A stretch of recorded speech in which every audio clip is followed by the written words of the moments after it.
పశ్చిమాసియాలో సమీకరణాలు మారుతున్నాయి. ఇరాన్పై ఇజ్రాయెల్, అమెరికా సంయుక్తంగా దాడులు మొదలుపెట్టాయి. ప్రతిగా ఇరాన్ కూడా గల్ఫ్లోని అమెరికా రాయబార కార్యాలయాలు, సైనిక స్థావరాలను లక్ష్యంగా చేసుకుంది. దీంతో ప్రపంచ మార్కెట్లతో పాటు మన భారతీయ స్టాక్ మార్కెట్ కూడా కలవరపడుతోంది.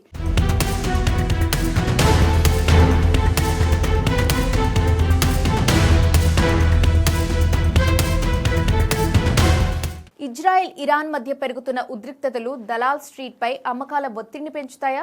అసలు క్రూడ్ ఆయిల్ ధరలు పెరిగితే మన జేబులకు చిల్లు పడబోతోందా?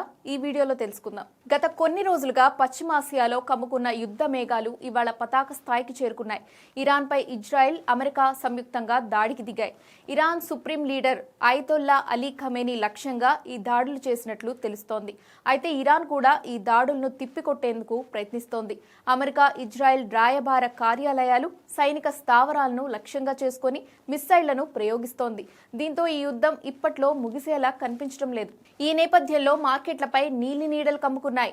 మరో బ్లాక్ మండే తప్పదేమోనన్న భయం ఇన్వెస్టర్లలో నెలకొంది.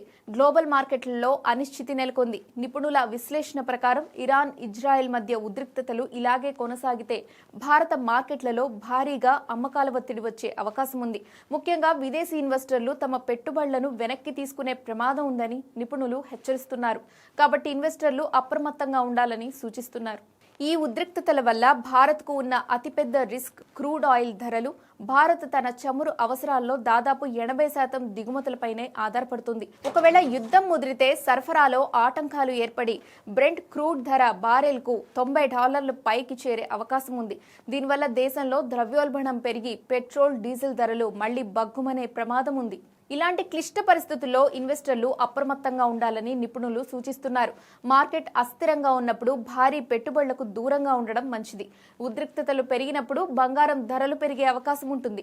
కాబట్టి ఇన్వెస్టర్లు సురక్షితమైన ఆస్తుల వైపు మొగ్గు చూపుతారు. కేవలం బలమైన ఫండమెంటల్స్ ఉన్న కంపెనీల్లో మాత్రమే దీర్ఘకాలిక పెట్టుబడుల గురించి ఆలోచించాలి. భౌగోళిక రాజకీయ పరిస్థితులు మారినప్పుడల్లా మార్కెట్లు ప్రభావితం కావడం సహజమే. కానీ ఒక తెలివైన ఇన్వెస్టర్గా మనం ఇలాంటి సమయాల్లో భయపడకుండా సరైన విశ్లేషణతో ముందడుగు వేయాలి.